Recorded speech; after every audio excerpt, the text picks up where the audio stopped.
stiker berwarna merah, ada tulisan ODC. Contoh di mentok ODC, RIP MTK, RIP FA seperti itu, atau ODC, RIP MTK yang dibentuk terus FB. Jadi dia punya inisial masing-masing. Per kecamatan itu dia punya inisial masing-masing seperti itu. Jadi ini dia fungsinya sebagai tempat singgah juga, sebagai tempat penyambungan, cuman dia mencakup pelanggannya lebih sedikit dari FTM tadi. Nah ini kemudian ini ditarik lagi kabel optik, dia menuju ke kotak jaringan. Kalau ada lihat di pinggir jalan ada tiang, di tiang itu ada kotak berwarna putih, atau di tiang ada kabel, ada kotak berwarna hitam bergelantungan di kabel. Nah itu namanya ODP, Optical Distribution Point. Fungsinya sama sebagai tempat singgah, cuman dia hanya mencakup pelanggan 8 pelanggan. Jadi satu kotak itu isinya cuma 8 pelanggan. Maksimal itu Pak? Ya, maksimal. Kalau seandainya misalkan di suatu daerah kebutuhannya banyak pelanggan, udah full 8, itu ditarik lagi, tambah core lagi. Jadi satu core itu di kotak itu 8 pelanggan. Kalau pengen nambah lagi, tambah lagi. Satu core jadi 16 pelanggan. Satu core 8 pelanggan, 2 core 16 pelanggan. Jadi seperti itu. Jadi namanya ODP. Jadi nah dari ODP itu kemudian ditarik lagi, dia menuju ke rumah-rumah pelanggan. Kayak kabel itu Pak, maaf, itu kabel optik juga Pak ya? Iya, kabel optik juga. Itu isinya 8 kayak gini Pak? Lebih nggak? Ya. Kalau aja dari FTM, ya. FTM menuju ke ini ODC itu ada kabel optik lagi, namanya kabel feeder. Namanya kabel feeder atau kita nyebutnya kabel tanah biasanya. Nah, kabel feeder itu dia mencakup banyak core. Dia bahkan sampai ribuan core. Sedangkan kita di Bangka Belitung karena provinsinya kecil, kita hanya maksimal sampai 288 core. Maksimal satu kayak gini. Tapi dia letaknya di dalam tanah. Kalau biasanya di pinggir jalan ada pipa berwarna oranye. Nah, pipa dalam oranye itu dimasukin kabel feeder, kabel tanah. Nah, itu isinya 288 core. Banyak sekali. 288 lembar kayak gitu kan. Dia disambung. Disambung. Nanti kita coba tes satu orang siapa. Satu core ini nyambungnya berapa lama waktunya? Satu core nih. Kita dari PT Telkom itu ketika ada kabel putus, ada misalkan lebaran jalan penggalian bandar, kena misalnya kabel putus 288 core, kita hanya dikasih waktu 3 jam. Kita hanya dikasih waktu 3 jam dari putus.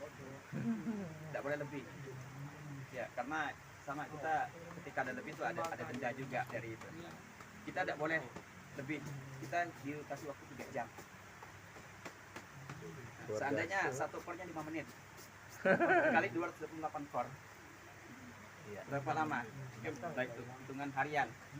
Nah, kita hanya dikasih waktu 3 jam. Jadi kita satu core itu dia bisa sampai 1-2 detik selesai. Satu core. Kalau yang masih pemula itu satu core mungkin bisa sampai 3-5 menit. Wah, lebih kali Pak. Kalau tangannya getar itu kan. Nah, karena kabel optik dia salah satu kekurangannya dia mahal. Terus dia harus mempunyai alat-alat khusus untuk memotong, mengupas dan menyambung. Ya. Dia mempunyai alat khusus. Jadi kalau kita tidak bisa dikupas menggunakan tang. Ya. Tidak bisa dikupas menggunakan silet. Apalagi dipotong menggunakan tang atau silet. Kita punya alat khusus namanya pertama untuk mengupas. Itu namanya stripper. Stripper dia akan mengupas 2 lapisan. Stripper dia akan mengupas 2 lapisan, lapisan coating sama cladding. Coating tadi yang berwarna biru, bahannya dari plastik. Kemudian dia akan mengupas yang kedua, namanya cladding. Dia akan mengupas sekaligus, langsung 2 dapat dikupas. Kemudian setelah itu nanti dibersihkan. Dia menggunakan tisu sama alkohol. Kita alkohol harus dipakai menggunakan minimal kadarnya 96%. Ya. Tinggi ya Pak? Ya, 96%. Dia tidak boleh di bawah tuh. Ada juga kita menggunakan pakai hand sanitizer, itu kan 70%, itu tidak diperbolehkan. Kenapa? Kalau dia pakai 70%, itu kandungan airnya akan lekat. Jadi musuh alami optik itu ada 2 musuhnya. Yang pertama air, yang kedua debu. Musuhnya yang paling air sama debu. Jadi kita tidak boleh berdebu, tidak boleh ada nempel air. Dampaknya apa Pak? Maaf, dampaknya apa Pak ya kalau ada air atau kita ada 96% kadarnya. Enggak, maksudnya dampak ke kabelnya itu jika Itu ada air. kalau misalkan kena air atau debu, Ah, itu akan penyebabnya itu akan mempengaruhi sinyal yang akan dikirimkan, itu tertahan. oh, enggak nyampe Pak Cahaya ya. ini tidak nyampe, dia tertutup. Dia akan tembus tapi dia tidak sempurna. Makanya dia tidak boleh kena air, tidak boleh kena debu. Itulah, jadi optik tuh. Jadi kalau di bawah 7%, kalau misalkan proses pertama nyambung, itu imbasnya biasanya 1 bulan atau 2 bulan ke depan di pelanggan. Itu akan terjadi yang pertama lelet, Lelet. pasti itu. Akan lelet tuh, pasti tuh. Karena ada airnya, tutupnya. Nah, Kalau tadi, kemudian alat yang digunakan untuk memotong core optik. Ya. Yang digunakan untuk mengupas namanya sweeper. Sweeper. Kemudian untuk memotong core itu namanya cleaver. Cleaver. Ya, jadi Cleaver. potongnya bukan kayak gini, bukan pakai tangan. Kayak gini potong. Bukan pakai tangan, bukan pakai tas, bukan pakai silet, tapi namanya cleaver. Ini kalau kita motong kayak gini pakai tangan itu kepotong. Itu kita nggak kelihatan ujungnya seperti apa. Iya. Nggak kelihatan ujungnya seperti apa. Ini kalau kita pakai tangan itu pas ujungnya ada yang sobek atau yang miring dan sebagainya. Nanti kita coba lah. Ini seperti ini. Jadi dia alat khusus namanya clipper. Jadi ketika dia menggunakan potong, menggunakan clipper, dia ada alat pisaunya sendiri. Ketika dipotong dia akan rata, lurus. Jadi dia penyambungan kiri dan kanan itu akan rata.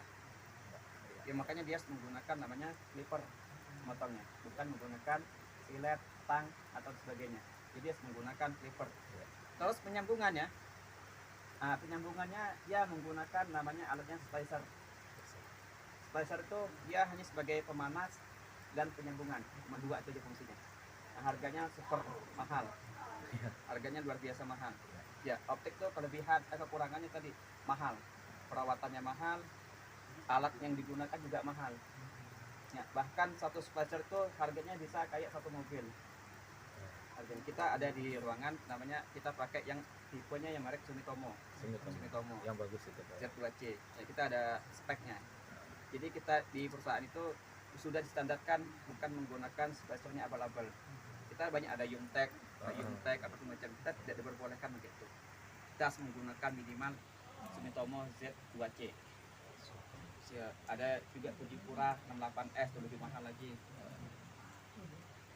Berarti untuk misalnya sekolah mau beli itu harus ada ketentuan ya Pak, merek, tipe kayak gitu. Kalau di sekolah nggak tahu juga. Untuk pembelajaran minimal gitu Pak. Dan kalau kemarin saya ke sekolah SMK Negeri 2 itu pakai Yumtek. Komwe, salah, pakai Komwe. Enggak ada versi-versi Pak ya? Ada banyak versinya. Komwe versi berapa ada banyak. Maksud saya itu misalnya kita beli versinya lain-lain gitu, dampaknya pada saat nyambung kabel tuh apa Pak? Apakah sama Ya, aja gitu? Sebenarnya kan dampak sih, cuman daya tahannya. Daya tahan dari Ya, alat tadi kalau ya? dampaknya sama kayaknya, semua sebenarnya bisa motor bisa nyambung sama. Ah. Mungkin daya tahannya, contoh misalkan yang kayak yang Cina tuh apa, dia pemanasnya dia bisa panas lagi. Dia splicer itu jangka waktunya 2 tahun. Rata-rata 2 tahun. Aduh, Ya, kalau dipakai setiap hari tapi Misalnya 300 juta itu tahun kayak ya, biasanya rata-rata 2 tahun. Kalau Iya. kami di sini 2 tahun. Setiap 2 tahun diganti lagi. ganti Baru. setugu apa komponen aja Pak? Tidak semua ganti baru. Ya, tapi itu ganti baru 2 tahun. Setiap 2 tahun. Karena Iya. kita sudah ada kontraknya. Ah. Jadi setiap 2 tahun kita ganti. Untuk itu Pak, untuk nyambung kabel tuh ada apa, K3LH-nya, maksudnya apa, bahaya nggak dari Ya. Bahaya optik ini, Ya. core optik itu dia lebih tajam dari duri. Lebih tajam dari duri. Kalau seandainya kita kena core ini, kalau kita kena duri di kaki, contohnya di kaki, Ya, Pak. kalau kita nakit di kaki, kita cabut, Ya. itu ketika berjalan tidak ada rasa lagi kan, Oh, iya. aman. Kalau core optik itu ketancap sama kaki, Ah. udah kita cabut, kita jalan, masih ada rasa nusuk-nusuknya, masih ada. Kami paling sering kena core optik. Ya apa? Ini. Jadi ini. Jadi kalau misalkan ada kena core optik, kena kaki atau kena tangan, itu harus segera dicabut. Jangan dibiarkan. Tapi pecah nggak di dalam daging itu? Nggak pecah. Nggak pecah. takutnya malah ngikut Ya. aliran darah kan gitu. Nah itu yang berbahayanya. Makanya tadi harus segera dicabut. Kalau dia tidak dicabut, itu lama kelamaan akan mengikuti aliran darah. Itu yang berbahaya. Iya. Kalau mengikuti aliran darah dia akan berjadi ke jantung. Iya. Artinya jantung. Kalau udah ke jantung, Mati gitu. jantung bocor matilah. Gitu, dia. iya, benar. Ya, ini. Jadi ya cepat kami setiap hari